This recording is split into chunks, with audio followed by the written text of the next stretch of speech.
Hello, Tonka here, back with a mod showcase of the Medieval Siege Machines mod. Today I'll be showing you how to craft and use these machines, as well as any differences between each of the machines. So let's begin with the crafting workbench. Well, actually, it's not the crafting workbench, I'm a stupid idiot. It's the siege workbench! And to craft this, you need 2 iron ingots on the side, a compass, crafting table, and 3 of any planks on the bottom. So now that we know how to make one of these, because you'll need to use this to create the parts and each medieval siege machine, and as well as ammunition. Now let's move on to the machines itself. So starting with the parts for each machine, you'll need a beam, which requires 2 of any planks, and it has to be 2 in this slot, no more, no less, otherwise it won't work. So let's look, that works, and let's say use 3 planks, and it won't work. Now this applies to everything else that is craftable on this workbench. So if you wanted to craft a turret base, you have to have 2 beams and 2 of any planks in these slots, no more, no less. And now to the counterweight, it needs 2 iron, 2 iron on both sides, 3 beams in a V shape with 3 in each slot, and 4 cobblestone in this upper center slot here.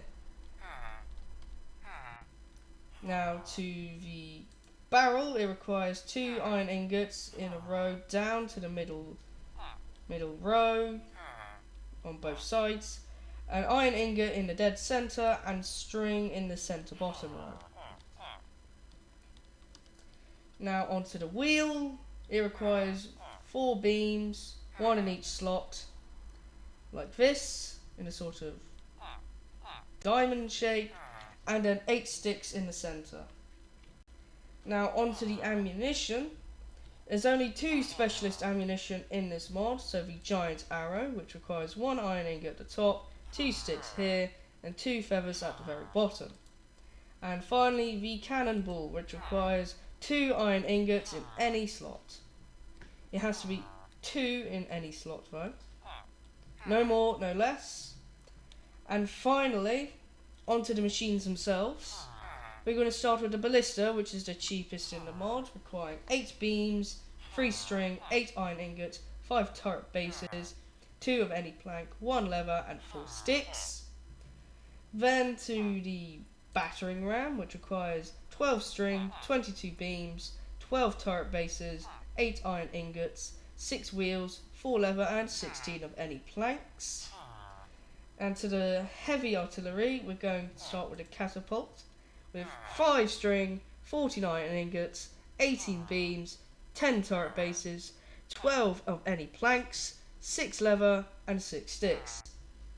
Then to the Trebuchet, which is the most expensive in the mod. You'll need 1 counterweight, 32 beams, 8 string, 32 iron ingots, 16 turret bases, 24 of any planks, 8 lever, and 16 sticks. Then to the mortar and culverin, which are essentially the cannons of this mod. There is no proper cannons. They are essentially the same, with I think one having a slightly shorter range and quicker reload time, which is the mortar, and is slightly cheaper than the culverin, with 12 iron ingots, 4 turret bases, 10 beams, 1 of any plank, 2 lever, 2 wheels, and a barrel. Then the culverin is slightly more expensive at 12 beams, 7 turret bases, 19 ingots, 2 wheels, 4 lever, 1 of any plank, and a barrel. And that is all the crafting recipes in the mod. It's a very small mod, but I can definitely see its uses in some sort of... Clear that. That's the wrong thing. Slash weather clear.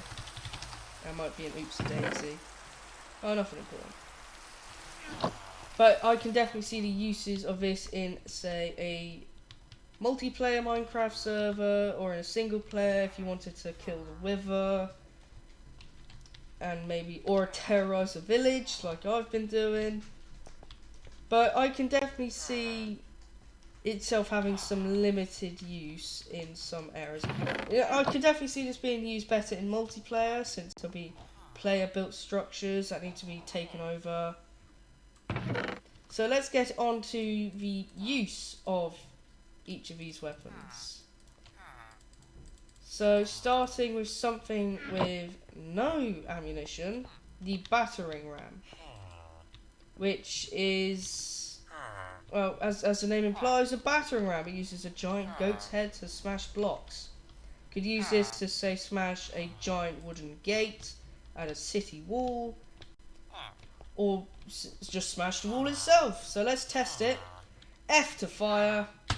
Into the wall it goes, and it destroys 4 blocks. Let's hit it again. Takes a while to swing back, and then fire again, and it broke that wall. That wasn't intended. Fire again. It's not working. There is a minor limitation, or actually major limitation with this. You can't turn, so you have to be very careful of the placement of this battering ram. You want it facing directly the wall you want to destroy.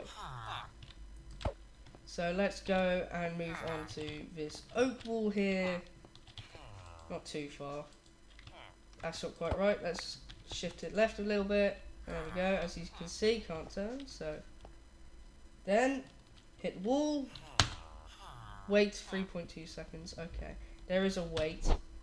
There we go. It did, I think, a little more damage than the stone brick wall, which makes sense. It's a weaker material.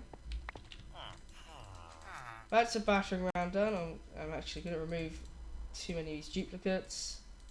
Now on to the first projectile launching weapon of the mod, the ballista, which can't move but can turn, and is essentially a giant crossbow. Can't move around, but you can turn around. Up, down, and left, right. So let's go and fire on these villagers here. Let's do this left one. Now with this, with the ballista, there is no issue with aiming, which you'll see in later when we test out the bigger machines. There we go. That's both villagers. I'll go and get this final one. So as you can see, it does 20 damage, which is one shot for anyone. But let's test it on the iron golem to see how much damage it does in total. So 22 damage, that's pretty good. That can one shot any naked player. I think even one shot people in leather, which is decent. Moving on to the bigger weapons now, starting with the Catapult, which is the cheapest of the heavy artillery. We're gonna reload it.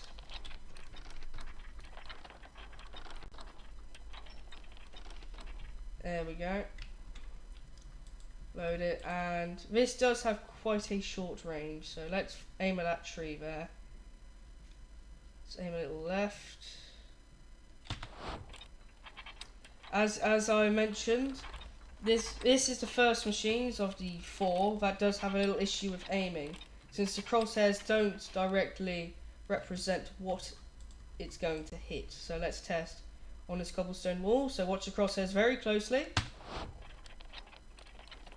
Now it might have shot a little down, but if you noticed, it was to the left of the crosshairs. So that is the Catapult. Now I am going to have to go into survival to demonstrate the next little weird quirk of the mod. Let's use just one cobblestone. So if you were to use it like this, it'd be completely fine. You could just fire it and it'd be completely fine. But, oh, it keeps going like this. Stupid.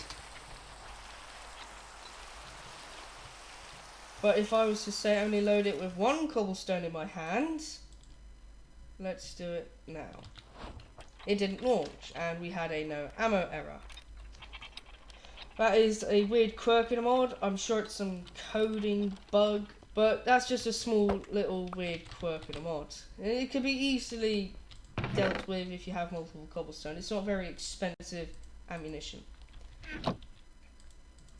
Now, to the Trebuchet, which is, as I said before, the most expensive of machine of the mod. It is huge. Just absolutely gigantic. Let's go back into creative and just see how huge it is. So let's fly up. Just look at that. That is, like, if you look at it incorrectly, you just can't see it. It's just huge.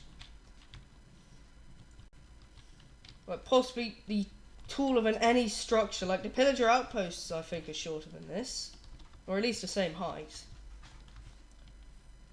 So let's load this up. It's as shown in a GUI. When you hover over each item, it shows what ammunition it needs. So Catapult needs cobblestone, Trebuchet needs cobblestone, and these guys need gunpowder and cannonball.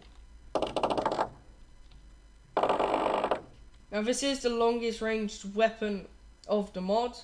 So if I was to do this, aim as high as I can, listen to the beautiful sound effects and animation. Just look at it go. And now it's out of render distance. It sort of went weird. Let's see how far that went. Look at that. That is just a crazy distance. And look at how big the hole it made. I would definitely not want to be standing there when that happens.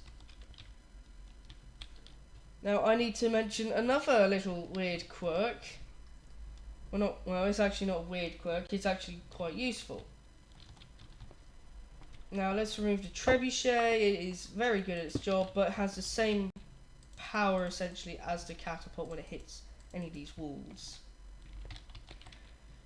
Now this weird, well, I think feature, I'm pretty sure it's a feature, is when you directly hit any entity with ammunition. So let's test this guy here.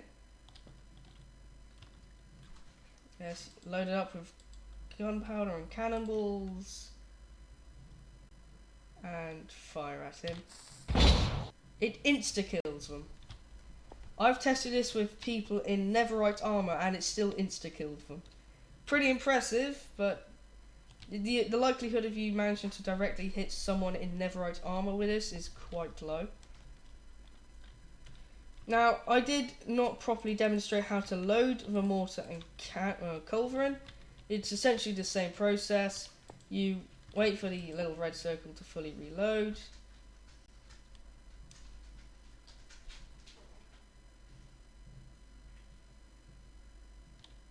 There we go.